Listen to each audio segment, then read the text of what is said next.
Good morning fifth class बेटा, this is your chapter number 14 that is natural disaster. यानी naturally जो disasters आते हैं जिसपे ह्यूमन बीइंग का कोई कंट्रोल नहीं होता, उसके बारे में हम यहाँ पर पढ़ेंगे इस चैप्टर के अंदर। You must have heard the news of destructive earthquake, volcano eruption, tsunami etcetera. आपने सुना होगा कहीं कहीं कि बहुत अर्थक्वेक आया जहाँ पर सब कुछ ढह गया है, मतलब पूरा सब कुछ टूट गया है, वॉल्केनिक इरप्शन हुआ है यानी वॉल्केनो फट गया है, या सुनामी आई है। Such devastating calamity happen suddenly and can cause a great damage to people's life. और ये ऐसे डिजास्टर्स जो हैं बहुत ही अचानक आते हैं और बहुत ज़्यादा डैमेज जो है ये ह्यूमन लाइफ को कर सकते हैं। We cannot check these natural disasters, but we can take some safety measures to reduce the damage. हम इन पर चेक नहीं रख सकते क्योंकि हमें पता नहीं होता ये आ जाएंगे या कल आएंगे या अभी आएंगे या कब आएंगे, ठीक है। मगर हम कुछ सेफ्टी मेजर्स रख सकते हैं कि अगर आए तो डैमेज कम से कम हो। There are some natural situations and occurrences that cause harm to life and property. और कुछ ऐसी नेचुरल सिचुएशंस होती हैं जहां पर लाइफ और प्रॉपर्टी को हार्म हो सकता है। This is why we identify these as natural calamity or disasters, और इसीलिए हम इसको नेचुरल कैलेमिटी या डिजास्टर्स बोलते हैं। Through these natural processes our earths change with time, और ऐसे ही नेचुरल प्रोसेसेस के कारण हमारी अर्थ जो है वो चेंज हो जाती है। अगर आप पहले के मैप देखेंगे और अगर आप अभी के मैप देखेंगे तो बहुत सारी जगहें बदल गई हैं। कॉन्टिनेंट टूट के कहीं अलग हो गए हैं, कभी साथ में थे आज अलग हो गए हैं, ठीक है। तो ऐसे बहुत सारी जगहें हैं जो टूट कर अलग हो गई हैं अर्थक्वेक की वजह से, या पहले थी अब है ही नहीं, पानी के नीचे हो गई है, ठीक है। तो ऐसी बहुत सारी चीज़ें होती रहती है। अब सबसे पहले हम अर्थक्वेक के बारे में पढ़ेंगे। अर्थक्वेक यानी भूकंप।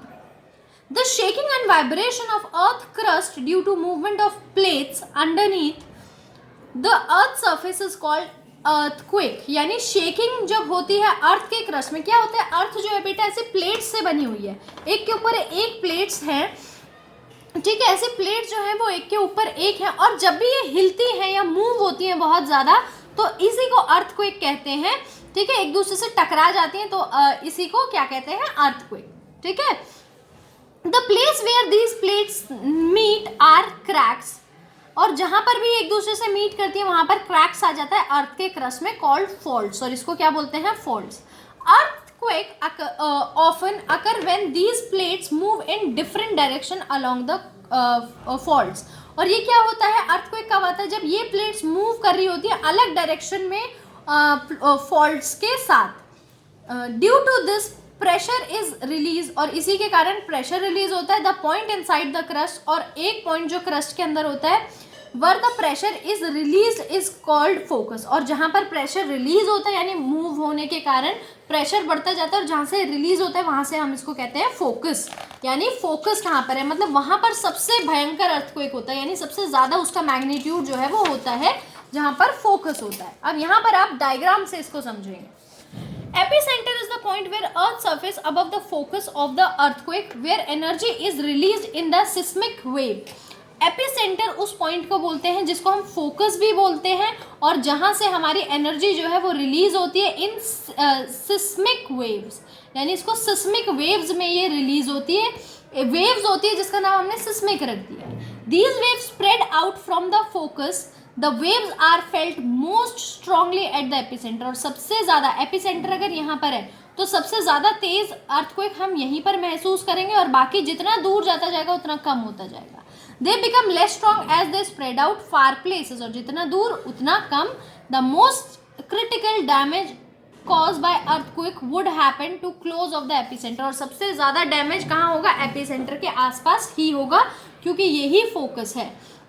The small earthquake that are felt after big earthquake are called aftershocks। यानी बड़ा अर्थक्वेक आया जिसमें डैमेज बहुत ज़्यादा हो गया, और उसके बाद छोटे छोटे जो अर्थक्वेक आते हैं उसको हम बोलते हैं after shock.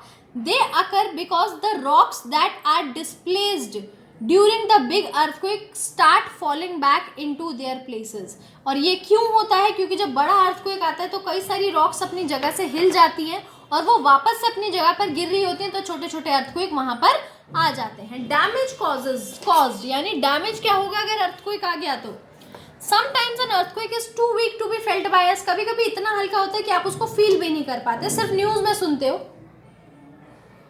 However, at times earthquake cause great damage, और कभी कभी इतना डैमेज कर जाता है हद से ज़्यादा.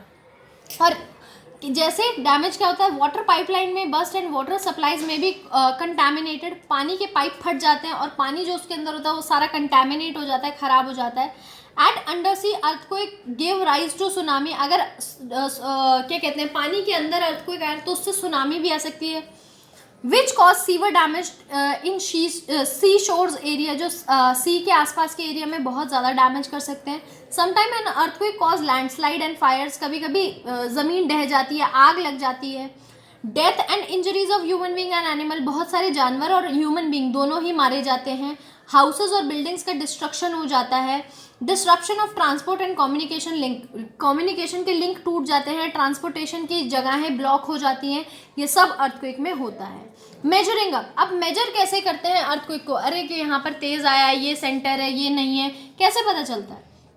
Earthquake occur constantly all around the earth, यानी पूरे अर्थ पे कभी ना कभी होता रहता है, थोड़े टाइम बाद. Most of them can only be detected by scientific tools, और बहुत ज़्यादा जो है, क्योंकि आप इसको कुछ फील भी नहीं कर पाते कुछ अर्थक्वेक को, तो इनको साइंटिफिक टूल्स से जो है मेजर किया जाता है या नापा जाता है, या ये बताया जाता है कि अर्थक्वेक आया है या नहीं आया है.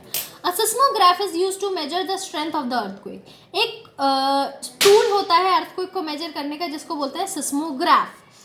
This instrument record the strength, direction and duration of the earthquake. क्या होता है, ये एक पेंसिल जैसा होता है पेपर पे, जैसे अर्थक्वेक आता है तो ये ऐसे ऐसे ऊपर नीचे मूव करता है, और ज़्यादा ऊपर नीचे मूव करता है तो बहुत तेज इसका जो है प्रभाव होता है.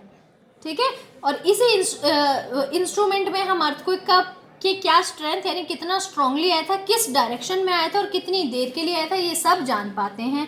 Richter scale is used to measure strength of the earthquake with the help of recording made by seismograph. जो रिचर स्केल है उसको इस्तेमाल किया जाता है मेजर करने के लिए अर्थक्वेक की स्ट्रेंथ को. ठीक है, सिस्मोग्राफ पर. अब आते हैं टाइडल वेव एंड सुनामी, यानी जब टाइड्स आती हैं ऊंची ऊंची या सुनामी आती है. ठीक है, पानी जब आ जाता है अंदर अर्थ के, जहाँ पर लोग रह रहे होते हैं सी के आसपास, तो वो उसके बारे में हम पढ़ेंगे. Rise and fall of sea level happens due to the gravitational force, यानी कभी कभी ग्रेविटेशनल फोर्स के कारण या ग्रेविटी के कारण कभी सी का लेवल बढ़ जाता है, कभी घट जाता है. ठीक है, acting between earth moon and sun, जिसके जो किसके लिए रिस्पॉन्सिबल होते हैं, अर्थ मून और सन की पोजीशन के बारे में, जो भी फोर्स उनके बीच में होती है. The waves generate due to this rise and fall are called tidal waves, और इसी के कारण जब लहरें ऊपर या नीचे जाती है इनको टाइडल वेव्स बोलते हैं.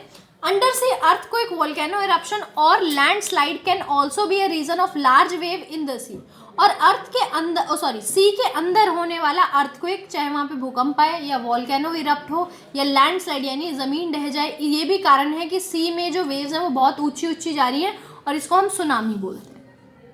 ठीक है, यानी अर्थ, मून, सन और अर्थ के बीच में जो फोर्स है उसके कारण हो रहा है तो टाइडल वेव्स, और अगर ज़मीन के नीचे या पानी में जो है, सी में जो है वोल्केनो हो रहा है, लैंडस्लाइड हो रहा है, अर्थक्वेक आ रहा है, तो उसको सुनामी बोलते हैं. ड्यूरिंग अ सुनामी के दौरान क्या होता है, large amount of sea water moves at high speed and bulge up to form huge waves so they reach the land. क्या होता है सुनामी के दौरान, बहुत ज़्यादा सी का पानी जो है इधर उधर बहुत स्पीड से मूव करने लगता है, एक साथ इकट्ठा होने लगता है और बहुत ऊंची ऊंची लहरें बनाता है ताकि वो लैंड पर पहुंच पाए. इन डीप ओशन में क्या होता है, गहरे ओशन में सुनामी वेव्स में अपीयर ओनली अ फुट और सो हाई, यानी सी में सुनामी की वेव्स 1 फुट तक भी हो सकती है, उससे भी ऊंची. But as they approach the shore line, मगर जैसे जैसे वो पास में आते जाते हैं, enter shore water, they slow down and begins to grow in energy and height. मगर जैसे जैसे सी के पास आते जाते हैं तो इनकी क्या है कि स्लो डाउन, धीरे तो होते जाते हैं मगर इनकी एनर्जी और हाइट जो है वो बढ़ती जाती है. इफेक्ट्स क्या होते हैं अब अगर सुनामी आ रहा है या टाइडल वेव्स आ रहा है. Flooding is the main impact of tsunami. सबसे पहले फ्लडिंग. ठीक है, फ्लडिंग आते हैं यानी पानी भर जाता है इधर उधर. लार्ज स्केल डिस्ट्रक्शन होती है लाइफ और प्रॉपर्टी की,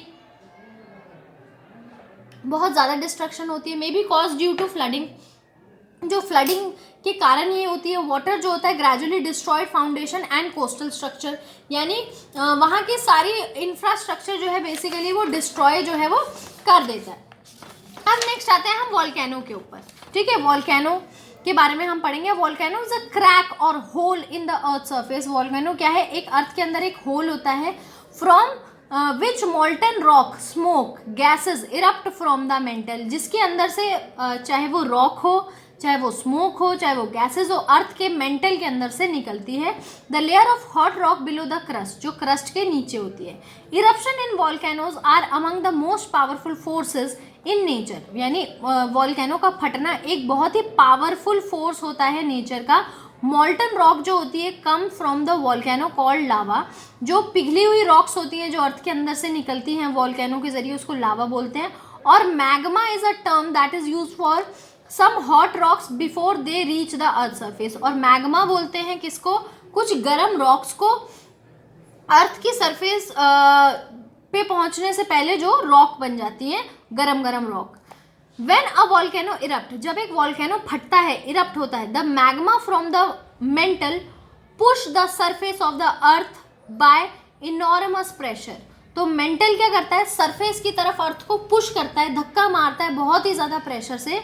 the vertical tunnel through which the magma rushed upwards is called primary went. और जहाँ पर वॉल्केनो का टनल बना होता है, जो सर्कल बना होता है ऐसे, उसको प्राइमरी वेंट कहा जाता है कि यहाँ से जो है लावा निकलता है। और सेकेंडरी वेंट क्या होता है, smaller outlet through which magma comes out. और छोटे छोटे आउटलेट जो उसके आसपास होते हैं जहाँ से मैग्मा निकलता है, वो उसको बोलते हैं secondary vent. The hollow opening on the surface of the earth is called crater. और ये जो छोटा सा छेद होता है इसको क्रैटर बोलते हैं, जो वॉल्केनो में होता है जहाँ से मैग्मा निकलता है, ठीक है। Depend on the type of eruption volcano can be divided into 3 part. अब वॉल्केनो कैसे फटता है या किस किस तरीके का होता है, हमने 3 मेन टाइप में वॉल्केनो को बांट दिया है, एक्टिव वॉल्केनो, डॉर्मेंट और एक्सटिंक्ट। तो इसको हम पढ़ेंगे अपनी बेटा नेक्स्ट वीडियो में।